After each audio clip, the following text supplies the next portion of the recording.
Well, greetings everyone. I'm recording this video in a living quarters provided for me at the oil rig.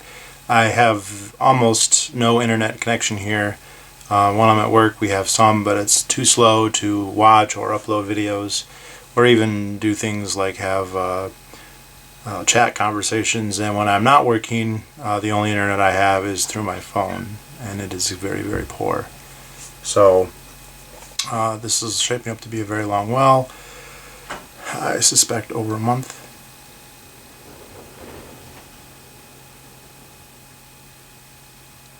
So I'm going to be recording some videos while I'm here that I won't be able to upload until sometime later. While I am here, I do get a lot of time to read, and so I've finished a couple books. And these aren't necessarily strictly book reviews. They're going to touch on the subjects that the books talk about. Kind of a combination book review and subject matter. I had referenced that I was going to read a book and talk about Zionism.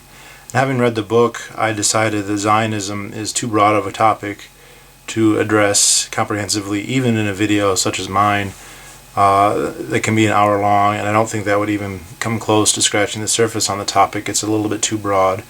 And I instead wanted to address just kind of one aspect of the discussion, and that is why Zionism is not compatible, A, with libertarianism, which is obvious, I think, and B, with even the more mainstream zeitgeist of Western civilization. But the proximate cause of the book, of the video, is this book, Goliath, Life and Loathing in Greater Israel by Max Blumenthal.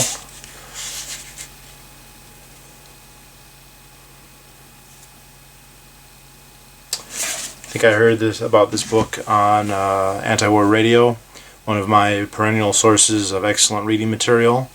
Scott Horton there, very well read, and is always talking about new stuff. And it was some months ago that I heard him mentioned it. I don't actually listen to him very often, but whenever I do, he will probably reference a book. Not a small chance that I'll end up buying it. I did, and I purchased it. Let me start with a little bit of a critique of the book. Max Blumenthal is very much a left-wing progressive from the United States. He's a Jew, and he's an anti-Israel Jew, or at least anti-Zionist, anti-State of Israel, more or less. He would be considered that way anyway. One obvious criticism of the book is that he is extremely biased, which I think everyone is biased.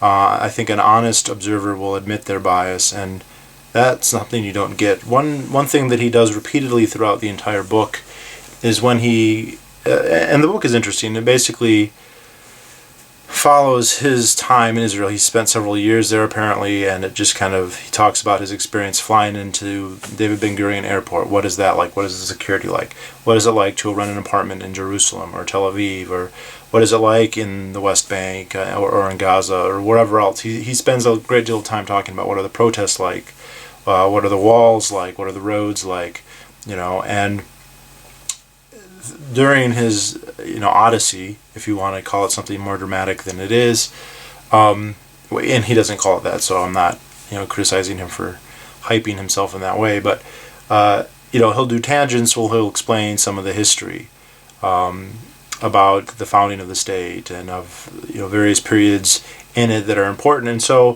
for an introductory history of Israel, I don't think that you could call it that, but it does give you a bit of an overview. But one thing that he does repeatedly, he encounters characters, people he meets.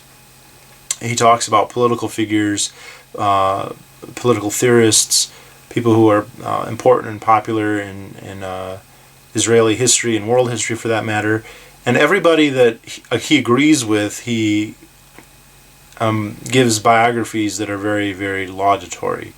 He describes these people in glowing terms, how good they are, how smart they are, how committed they are, how whatever other, accolades he wants to give them. Well, on the other hand, anyone he doesn't like, he casts them in the most negative light possible. Now, I tend to agree that many of the people that he castigates deserve that. People like Benjamin Netanyahu and Shimon Peres and obviously Ehud Barak and Avigdor Lieberman and Ariel Sharon. All these people deserve condemnation. However, I think many of the other people, even if we're not going by libertarian standards, are less than stellar. I've met plenty of the left-wing hippie types, and if you write a biography about them that is sheerly laudatory, it's delusional, and I think he does that quite a bit, and it really tips his hand. So be prepared for that, and then realize that he's coming from a perspective, and the way he couches it, everything good in Israel comes from the left. It comes from a very, very left-wing, contemporary left-wing perspective, and everything bad comes from the right. And he has another book called Republican Gomorrah, and when he talks about American politics and neoconservatism, which he does to a little bit in this book, because there is, and that's appropriate, I think, there's a tendency to mush and mash everything together that he doesn't like into a nationalist, religious kind of patriotic right-wingism. And I think that that's dubious at best. I think that the majoritarian tyranny, the statist fascism of Israel and of the U.S., and pound per pound, it's much worse in Israel than it is in the U.S., at least that would be my estimation, not just from his book, but from everything else I've ever read or heard. That is a left-wing ideology. That is a collectivistic ideology, a nationalistic, socialistic one, and he does not appear to be aware of that, or at least he doesn't like to couch it in those terms.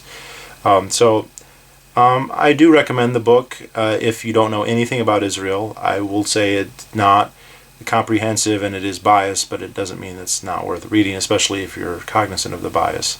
I found myself rolling my eyes repeatedly, especially when he was biographizing or describing some of these leftists in such glowing terms, and then criticizing some right-wingers for things that aren't necessarily that bad. And I've seen this a couple times in other writers, left-wing writers, who they conflate like free markets, Republicans, neocons, and Zionists, and everything that they don't like with the World Trade, a free trade and the World Trade Organization. These are the people who are going to lump Keynes with Friedman, with Mises. It would all look the same to them, and that's annoying, but it is still worth reading. Now, one thing I've heard libertarians say, I've heard a few people comment to this effect, is why do libertarians pick on Israel? Of all the 200 nation states in the world, why spend any time addressing this one, particularly because it's a relatively small one? And the implication being, and sometimes this is explicit, the only reason you would care to point out that state as opposed to the other states is an indication of some sort of agenda, and the implication being, of course, anti-Semitism. People will point out that, oh, yes, sure, Israel does all these bad things by libertarian standards, so does Jordan, so does Lebanon, obviously so does Syria and Egypt, all the states in the Middle East, all the states in Europe, all the states everywhere, essentially, with a few states that, for some exceptional reason, some particular variable, are not quite as bad. I think that is valid to a point. I also, just in my own defense, would like to say that out of the over 400 videos I've done, I've made one about Zionism explicitly, one about the Holocaust, which was immediately flagged and is still flagged, and people tell me they can't watch it. I'm able to watch it. I don't know if that's just because I'm the creator or what. This will be my second, video that titularly is about Zionism or Israel or Semitism. And so out of 400 videos, I think I'm entitled to do 2 on that country. Obviously, the overwhelming majority of my videos are about the United States, to a lesser extent the UK, places like Germany, the USSR, and China. But I think that this is an unfair critique, especially when we're talking about American audiences. And actually, Blumenthal, to his credit, kind of nails that on the head in the first or second paragraph. He says, if you're an American, you are paying for this. You are being taxed, and your money is being used to purchase military equipment for Israel from the United States. It's interesting, the government is giving Israel the money, but the strings are they have to spend it in the United States, so they're spending it on F-16s and AR-15s and Caterpillar bulldozers, all kinds of other military equipment, and we are paying for it, and we're giving them cover, we're shielding them diplomatically, militarily, financially, economically, and that gives an American a right to have an opinion on it, as far as I'm concerned, as far as anyone's concerned, I would have to say. The other thing is, if in the very, very unlikely event that I or any other American was to be harmed because of terrorism, it is highly likely that the support of the State of Israel would figure prominently, perhaps even more than anything else, in causing that. Not to mention the fact that the State of Israel might, if we're talking about something as extremely unlikely as terrorist attack, an actually Israeli attack is also not, is similarly unlikely, but also a possibility. I'll simply refer to the USS Liberty as a case in point. I'm not saying that's entirely likely, but neither is terrorism. But I think that gives one grounds to discuss this topic. Now, Zionism is tricky. There's the relationship between Zionism and the religion and the race of Judaism is very, very complicated, and it's not something that I think that there are defensible positions that are mutually exclusive. In fact, a lot of this stems from the idea of what actually is a Jew. Is a Jew a genetic lineage kind of race, or is Jew a religion? The simple answer is certainly it is a religion, and that religion does not necessarily have a religious base. As far as I can tell, conversion to Judaism is coherent within the Jewish faith. Maybe there are some Jews who do not agree with that, but I've heard relatively very, very Orthodox people say that, and obviously much more moderate ones. On the other hand, many people who self-identify as Jews are not theologic. In fact, they're anti-theologic. They're atheists or agnostic or non-practicing or any number of other grades of social adherence that makes one wonder if it's applicable to consider them religious. Zionism is another layer of complexity to that definition. One definition that I read in this book and that I liked a great deal, maybe I heard it someplace else, Zionism is an attempt to take a religion and create a nationality out of it. If you look at the roots of Zionism, and I think this is where I was daunted to the point where I don't want to really, I would have to do a separate video just about that, and that would require a great deal more reading on my part.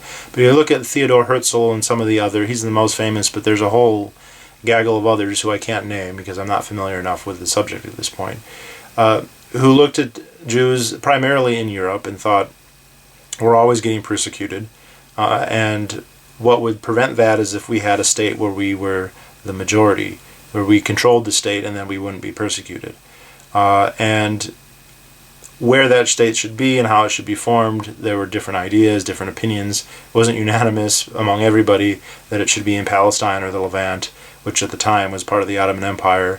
After World War I was part of the British Empire, and eventually, though, that's what the movers and shakers decided on, and that it's not that dissimilar actually from the Free State Project, except much worse in terms of how it was carried out. Now, even within that framework, there were people who had widely differing views on what should happen. I forget his name, but he describes an American Jew who had a very, very he wanted a Jewish nation, but he also wanted the native Palestinians to be incorporated in that with full rights. Then it was not going to be an explicitly Jewish thing. It was going to be a Levantian or Palestinian nationalism that would just incorporate lots of Jews. So that was and I don't think that he was unique in that opinion. There were many people then, and even some today, who still hold to that idea. Just a nationalistic state in Palestine that has a lot of Jewish people in it, but isn't necessarily strictly Jewish. Of course, there are other people who say that's not actually Zionism. That's just, post-biblical nationalism. But, I am daunted enough by the complexity of the issue that's why I'm not going to delve into it in great detail here. But at its heart is the idea of nationalism, which was, of course, very much in vogue in Europe at the time, and it still is, although it's more muted. There's actually a video, I've searched for it and I can't find it again, it's very brief, of Ron Paul at either CPAC or some convention, and he's approached by a religiously dressed anyway, and I presume religiously active Orthodox Jew, who is a member of an organization, I presume, called Torah Jews Against Zionism. And he approaches Ron Paul and he says, I support you 100% because you're the only candidate who makes any sense when it comes to Israel. And he said, Zionism is an atheistic, nationalistic ideology. He doesn't get to say much more than that, but I think that it's debatable to say that it's atheistic, but that it's nationalistic is certainly true. And, for a libertarian, the idea that you would vest all your hopes and dreams into a state, whatever its composition or framework, is folly in the extreme. This is why I think you have a state here that's explicitly based on this idea. And most states aren't actually based. Most states have historical roots that go back to societal trends and ethnicities and things like that. And they kind of develop over time. There isn't like an explicit creation ideology behind them. They kind of evolve. And I don't say that to justify them or to say they're optimal, just to say that's how they developed. Not the case in Israel. And this ideology is still reverberated. And, every state has a different way to justify themselves. And with Israel, it's very simple. It tells its people, the Jewish ones anyway, which is not all of them, by the way, that without a Jewish state, they would all be at the mercy of a horde of Gentiles who are simply waiting for the next excuse to commit a Holocaust against them. That Jews are not safe anywhere that they don't have a majoritarian control over a nation state. This is completely bullshit.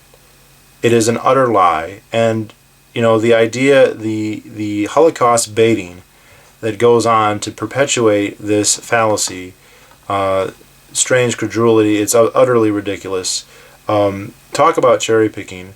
Sure, Jews have been persecuted many times. Now, the most egregious, outlandish, outlying example of that happened in Germany in the 1930s and early 1940s, the first half of the 1940s, the so-called Holocaust.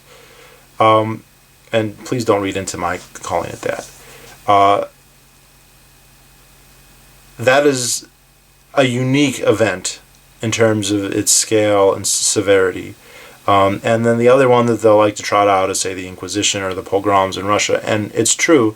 We can go through the 3,000-year history of Jews and find all kinds of terrible things, whether it's from the Persians or the Assyrians or the Babylonians or the Egyptians or the Romans or the Greeks or the Seleucids or Herod, although he was a Jew, or sometimes the Ottomans, although not so much, sometimes the Spanish, though not so much. Over that huge span of history, we can find all kinds of examples, but then we would be ignoring the large majority of the time when that is not happening. The idea that if I was to suggest in Israel, you don't need a state of Israel, it's not that dangerous to live in a different state. Say, for instance, you could live in the UK. I think a lot of them would say, but look, the Jews were expelled from the UK by Henry II and persecuted in the time leading up to that. And I just have to say that's really ridiculous that you're talking about something that happened 900 years ago. Like it's common knowledge. It's something that you should be worried about actively without any supporting evidence right now. I mean, it would be one thing if people were starting to act like that again, then okay, maybe you should be afraid. But it's not happening. So to say you need a state and you need to be a fascistic state, for that matter, a militarized police state, because of something that happened, hundreds of years ago, thousands of miles away, it's strange credulity. Now, the other, living, breathing rebuke of this, of course, is the United States, where there's no history of persecution of Jews that's worthy of the name persecution in any event, where Jews have flourished and have had it better than anywhere else in the world, including in Israel, I might add, in history. Just like everyone else. It's not just the Jews in the United States. Anglo-Americans have it better in the United States than they do any place else. German Americans have it better in the United States than they do anywhere else. Africans have it better in the United States than they do any place else. And certainly Jews who are at the very top of every socioeconomic category I've ever seen for the United States. And Blumenthal, who speaks as an American Jew, and I think his anecdotal opinion is valuable in this context, talks about how many Jews in Israel really believe that if leaving the state, they will be, in a world that will persecute them horribly. And he knows, look, in the United States, it's just not true. And he points out that many Jews in the United States don't consider themselves diaspora members of this persecuted minority. They consider themselves Americans who happen to be Jewish. They've suffered no ill treatment whatsoever for the fact that they're Jewish, and they're wealthy and powerful and free to do whatever they want. They're more free in America than they are in Israel. And he says American Jews, for their part, if they have an opinion about Israel, and I think it would be fair to say that in terms of actionable things, mostly they're ambivalent. But when they aren't, there's a tendency to, he calls it to fetishize Israel, but they don't actually want to move. So Alan Dershowitz, for all of the platitudes he lays at the feet of Israel, and it's a sycophancy that is just nauseating. But at the end of the day, he's not moving there ever. Very, very, like Marty Peretz has, there are people who have, but very few Jews in the United States will ever move to Israel. And why should they? Why should they subject themselves to the higher taxes, to the draft, to the police state? And there's, but this rebuke is hidden. The state of Israel projects it like everything is one step away. It's always 1935 Germany everywhere outside the state of Israel. When actually the closest state to 1935, among the closest states to 1935, I won't say the most, is in fact Israel. Is in fact fascistic state, which is an irony that is apparently lost on many people. People have nationalistic myopia, so that's not so surprising. What I wanted to kind of point out here, though, is that Israel has a big problem. It wants to portray itself as part of the West. And in a way, this is true because the vast majority of the Jews who are settling there are Europeans. They're not Palestinians, they're not Africans, and I think that their genetic link to the biblical Jews is negligible, or if it exists, it's shared by everybody in the Middle East. All the children of Shem, not just them. And they're European, they're white. They're from largely Russia, Eastern Europe, but also from the West. And most of them have European names that they have Hebraicized, if that's a word. So David Ben-Gurion's name wasn't really David Ben-Gurion. It was, I forget what now, but he changed it, as do most people who move there at some point. And so, in a sense, they want to consider themselves from the West. But they're very, very rooted in the Eastern European socialist worker-labor tradition. The left wing there is ultra-left wing. The right wing is ultra-left-wing as well. The idea of human rights, of the Bill of Rights, of classical liberalism, these are things that Israelis don't draw on. They draw on collectivistic ideas, nationalistic ideas, very, very old ideas that are popular, like in the Bolsheviks and the Mensheviks and among Eastern Europeans and collectivists and that sort of thing. And it really doesn't, it's not the American dream, certainly. And of course, America is an outlier in terms of Western Europe, but it's the most important outlier, so it bears mentioning. The conception, the zeitgeist of Israeli nationalism is incomprehensible to American nationalism in terms of its civic religion. Is there some similarity? Sure, but there isn't very much overlap. And it would be wrong to say, well, we all hate Arabs or we all hate terrorists. There isn't. That is a convergent evolution, so to speak. Totally different biologies that both can swim. That doesn't mean they're the same thing.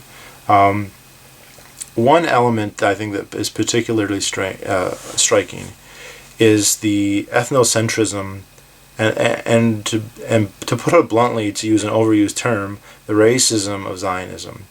Although there were people who wanted to have a pluralistic state that had no kind of mandate to be Jewish per se, the state of Israel is a Jewish democracy. And when it comes down to it, it will be Jewish rather than democracy. This is explicitly the case. And this is why they're so worried about places like the West Bank and Gaza, because there's lots of Arabs there. And they're worried that if there's too many Arabs in Israel, that it won't be Jewish anymore. It will be Arab and Jewish. And so gerrymandering, both of political boundaries, not to mention of electoral boundaries, is based on maintaining an absolute Jewish hegemonic control over the state.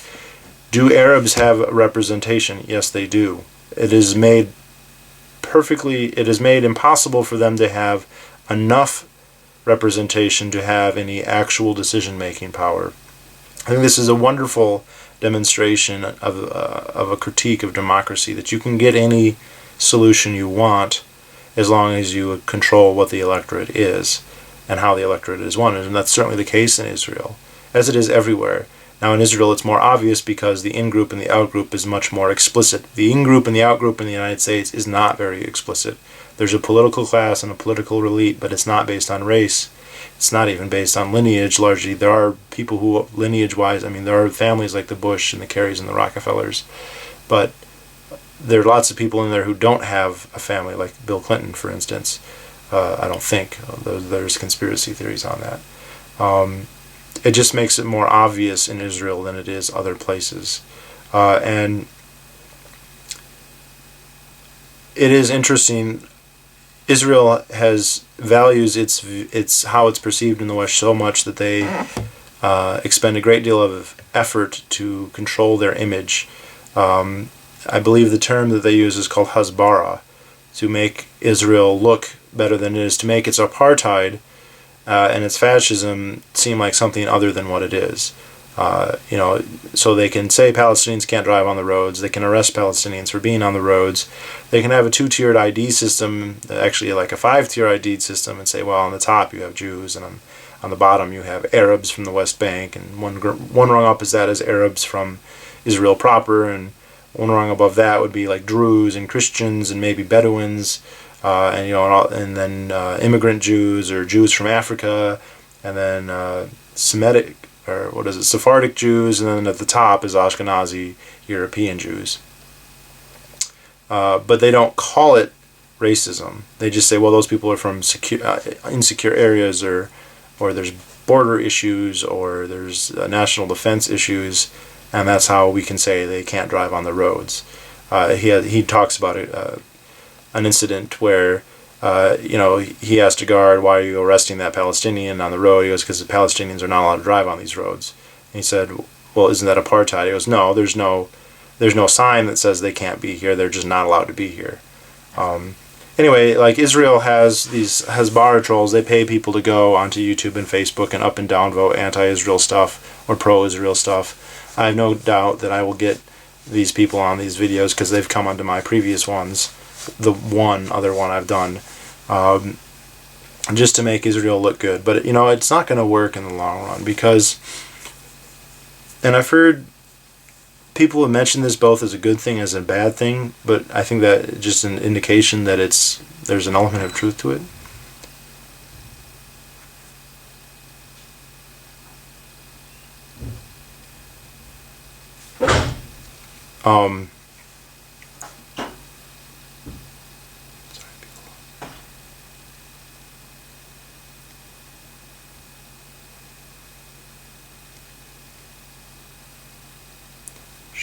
He was asleep, sorry. One of the defining characteristics of Western civilization, especially in the modern era, has been the expansion of the in-group, at least rhetorically, to everyone. The anti-racism, the anti-homophobia, the feminism, all these are kind of related things. The idea that, well, it's not just the tribe, it's not just Englishmen or the Anglo-Saxon or the WASP or the German, it's everyone. That human rights like includes, it like means Homo sapiens. It doesn't mean your ethnos or your demos. It means everybody. Is this universally applied? No, absolutely not. But that's the rhetoric.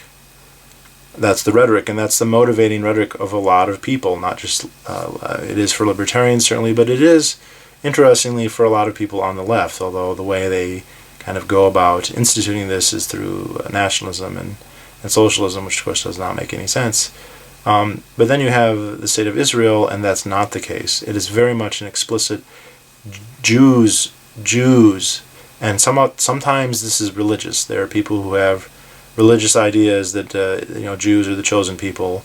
There's plenty of Jews who have the most primitive, racist view of their population, which is, it's a common view. I mean, lots of primitive societies look at themselves and say, well, we're rural people and everybody else is subhuman to some degree or another. And there are Jews who certainly believe this, for religious reasons or non-religious reasons. I saw a video of a guy interviewing people on the street in Israel, like, what do you think should happen to Palestinians? And one dressed Orthodox guy said, we don't have anything against them, but this land belongs to us because God said so, and they're affronting God by not obeying Jewish authority. Jewish authority is a religious tenet in this geographical region, and he's welcome to believe that, but other people are not obligated to submit to his ridiculous fantasy world. And I don't think most Israelis are motivated that. They're motivated by an ethnocentric nationalism that's not explicitly religious or relies on a deity, on Yahweh. Nonetheless, though, it is an ethnocentric zeitgeist, and it's completely at odds with the West. And of course, a lot of people on the left have kind of picked up on this. This is why there's all this anti-apartheid, anti-racism. The parallels are getting drawn, and I think they'll continue to get drawn stronger and stronger because it's just too obvious that this is what Israel's based on. There is no notion of non-Jews having anything other than a subordinate minority position in the state, necessarily. And I've seen Hasbara propaganda films. One is like, Israel isn't racist because... And then they went into this whole biography of a Christian Druze, or at least a Christian Arab woman who was in the military. And they said, look, if Israel was racist, they wouldn't put Arab women in the military. And I'm like, well, firstly, she's a Christian Arab. Secondly, being forced into a nation's military is not an indication that the government loves or respects or treats you equally. There's actually a book titled Hitler's Jewish Soldiers, of which there were something like 70,000. Jewish people, provably Jewish, not people who were secretly Jewish and slipped through the cracks, but who were demonstrably Jewish even at the time, but because they were in the Wehrmacht, they were allowed to live. And there's an entire book about this that you can buy and you can read. I haven't read it, but I watched the author give a lecture on C-SPAN. That's how I know about it. And actually, before I did this video, I checked, and the book does exist, so you can read it. I don't think anyone would argue that the Third Reich was not anti-Semitic because they had Jewish soldiers. I don't think anyone can argue likewise that because the Israelis are willing to draft Bedouins or Christian Arabs that they are not a Jewish hegemonic racist state. It's also interesting, I should probably find a link to this documentary. They talk about this woman and they show her getting interviewed on all these television shows and on the ideas. If it's that common, if they're not racist, why is it such a big deal that she has to be brought out there in front of everybody for all the cameras to see? If it's just this fundamental mundane element, why are they signaling her out? And of course the obvious answer is because it's for propaganda purposes. It's so obvious, it's ridiculous. And that's one thing I really don't like about Israel. It's patronizing how retarded the propaganda is. And I think that's it's not the worst thing about it. Absolutely, the worst thing about it is the tyranny. And that good. Look, none of this is meant to carry water for the Hashemite kingdom in Jordan or in Egypt, or certainly not the House of Saud. I'm not arguing that. I'm just arguing that the state of Israel is no friend of mine as an American or as a libertarian. There's nothing there redeeming wise. Their efforts to whitewash their position, and it's everywhere. I've gone on and looked up, I've typed hot gay men Israel, and the documentaries are all about trying to juxtapose how much better Israel is than its neighbors, and how it's great there if you're Jewish and if you're home. And the whole thing is an attempt to justify the tyranny of the state there, to make it clear that there's a reason that it is that way, that they need these walls and these checkpoints and these soldiers and these attacks, to be safe. Now, another thing I've heard a lot of people say is they're doing all these police things, but they have to because their enemy is this vicious killer. And true, like, there are vicious killers in the Arab world, and there are vicious terrorists in the world who do horrible things, like decapitate people and blow up trucks and bombs, and no denying that many people do that. Of course, obviously most people don't. What that is ignoring is the kill ratio. The number of Arabs and Palestinians who are killed by the Israelis versus the number of Israelis that are killed by Arabs are incomparable. I think it's something like 10 times or 20 times. I have to look up. It depends on what time period you're talking about, but there's absolutely no comparison, and I think it's very interesting, especially from a libertarian. I mean, non-libertarians fall into this trap all the time. As long as it's a state doing it, it's okay, and if it's a non-state like Hasbara or the PLO, although those are almost states to an extent, or Hamas, those are political parties that are quasi-states already at this point. That's wrong. But if the state of Israel does it and drops a bomb, that's okay. That is ridiculous logic, philosophically, ethically, especially if you're a libertarian. The Israelis are in a position of strength. They have hundreds of nuclear weapons, including second strike capability, because they have nuclear submarines. This is, of course, military secrets, by and large, that they stole from the United States, also in cooperation with the actual famous apartheid state, South Africa. That's a very interesting book. There's a book, what is it called? The Unholy Alliance. I read it 2 summers ago. It's about Israel and South Africa's cooperation over the years, essentially to build atom bombs. So, the state of Israel, militarily very, very powerful relative to its neighbors. It's in no danger. If someone needs to be restraining, it's them. And I hear, thousands of rockets that didn't kill anybody. It's like throwing stones, essentially. Throwing stones probably kills more people than the rockets that Hamas launches. So that is not justification then for F-16 strikes and tank strikes and the depredations that are then visited on millions of people who maybe they sympathize with what's happening, but they're probably sympathizing because of the outrages submitted, thrust upon them. And many of them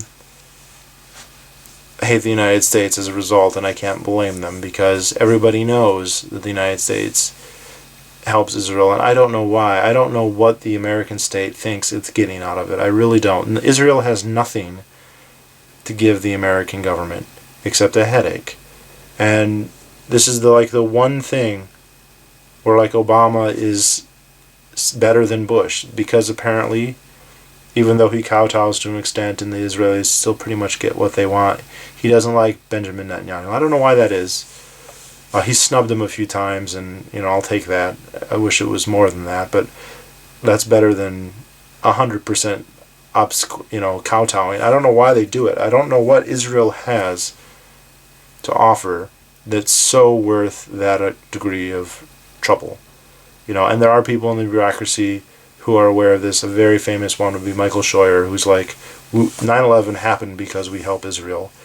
And if we're going to help Israel, we need to be aware that their actions piss a lot of people off.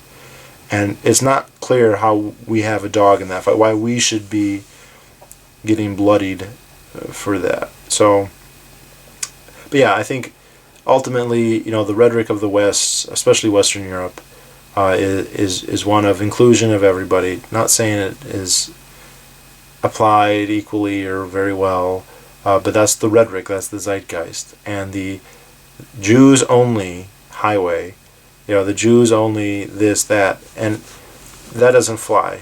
And Israel just has to go out of its way. They have to make ridiculously stupid propaganda about how they're not really racist and it's not really a Jewish state, it's just a democracy.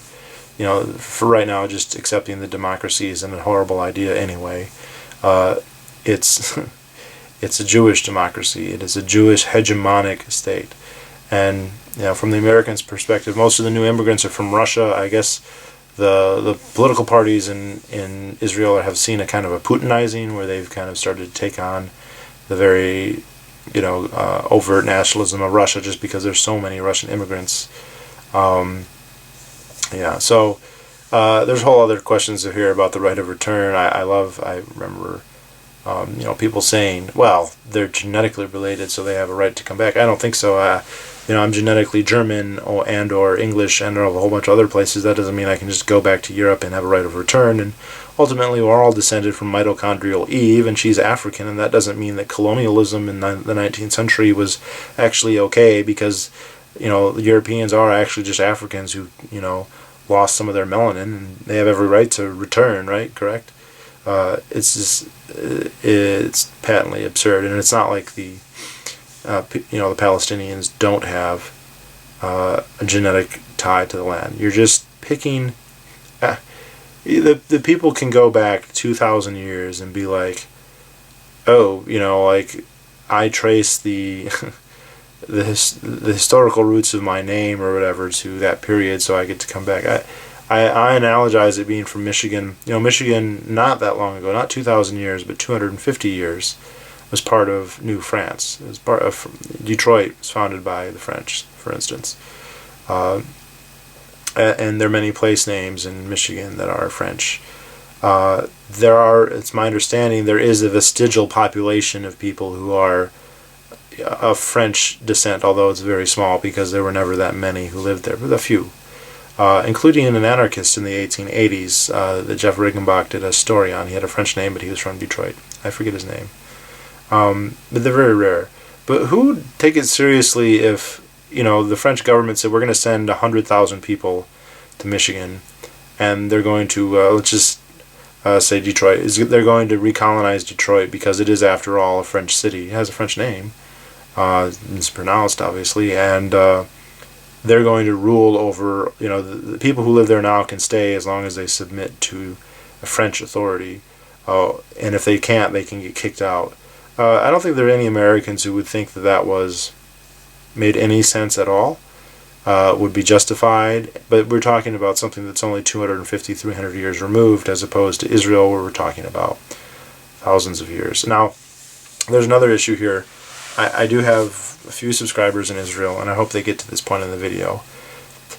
People talk about, some of the property holding in Israel by Jews is legitimate and some of it's not.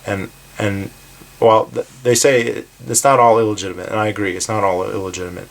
There's plenty of Jews who acquired property in the Middle East, including in Israel, in ways that I wouldn't consider wrong at all. And I wouldn't want them to be forced out of their property because of the actions of some terrible state acting in their name. Zionism began before the state of Israel was declared, and many of the Jewish immigrants there, some of them were violent and did terrible things. I think most of them did not. And of course there were Jews in the Levant before Zionism was anything at all. And that's fine. I think this is one of the problems when we talk about historical population shifts like this, especially ones that are contentious. People tend to oversimplify and either put it all one way or the other. And the obvious example is a place like the United States or Canada or Australia, where you have European immigrants coming in and largely, although not totally, displacing the natives. And the two extremes are to say it was all okay, everything's fine, End of story. Or the other extreme, it's all cursed, it's all wrong, everything that's happened since then is a crime. I think that that's an extremely simplistic way to look at it. I think you actually have to look property by property, incident by incident. Plenty of European settlers in the United States were coming onto land that no plausible, respectable claim could be made to. To say that you are going to hunt there because there's game does not give you the right to prevent somebody else from moving there. And I think that's the case much of the time. However, if you have a village and you're growing crops, which was more common than people tend to believe, or if you have, homesteads, whatever, which was very common, and some Europeans come and burn your house down, burn your crops, kill your family or your children, that's different. You deserve restitution. You deserve some of that back. Now, this is very difficult when you talk about many generations past. It's not difficult when you're talking about that generation or their immediate heirs. Now, this is where it's a little bit different, because in Israel, you are talking, in some cases still, of the original inhabitants, or at the very least their heirs. So there's plenty of displaced Palestinians right now who are alive or have immediate descendants who have people who stole their homes and their property right now in Israel. And those people, I think, if we're going to talk about justice at all, whether it's libertarian or otherwise, have a right, if not to their property, at least to some kind of restitution. And they're not going to get it in a court that's dominated by Israelis.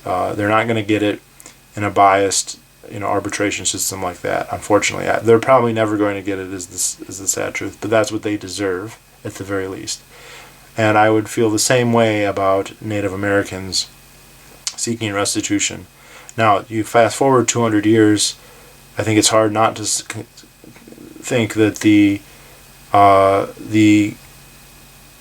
applicability of the claim diminishes. I made a video years ago where I talked about property, because one thing I don't like about libertarian property rights, there were a couple things where they kind of extrapolate it to the extreme. I forget what it is, but the idea was if you own like an acre of land, you wouldn't just own the acre of land, but you would own it in this cone, that goes, or pyramid that goes all the way to the center of the earth. Like your surface area of the earth extrapolated down to the core, and then up into the heavens, and so actually it's this rotating bit of property around the sun or whatever. I think that that's taking it too far, and I think the other temporal extreme is to say, if you own a piece of land and you die intestate, that it still remains to be yours essentially forever, because no one else has the right to take it or whatever. Or if you leave, and I don't want to sound like a socialist use property person, if you leave and 200 years later your descendants show up, they still have a right to it. I forget the term, but I made up a Latin term, but from nature back to nature. If you own a field and you leave it vacant for 25 years and it becomes filled over with brush, I would say that your claim to the land has eroded at least some. I don't think it's a magic, it's been 6 months, I'll lose all claim. I think this is a case where more than one person can have a claim on the same land. Say you come back for 40 years and it turned out after 20 years somebody moved on and they've been a squatter this whole time. I think that both of you have a claim to the land and you'd have to go to arbitration. And what would happen is one of you would probably get occupancy. It would either be divided, or one of you gets occupancy and the other one gets some kind of compensation. Now, in 200 and 400 and 500 years, how much compensation you would get is difficult to tell. I had this conversation in college once, and he said the Indians own everything, and I said, look at where we're sitting. We're sitting in an international center, in a food court, and a university. None of these buildings existed. None of the electricity. None of the roads. None of this stuff existed then. I would certainly understand like a wigwam or a longhouse or whatever else they left, but all this other stuff, is kind of difficult to see what the claim would be. So I do think that the Arabs displaced by the Nakba, by the founding of the State of Israel, and subsequently, and the ones who have their houses stolen with eminent domain, and I don't care if it's the government doing it, it's still stealing.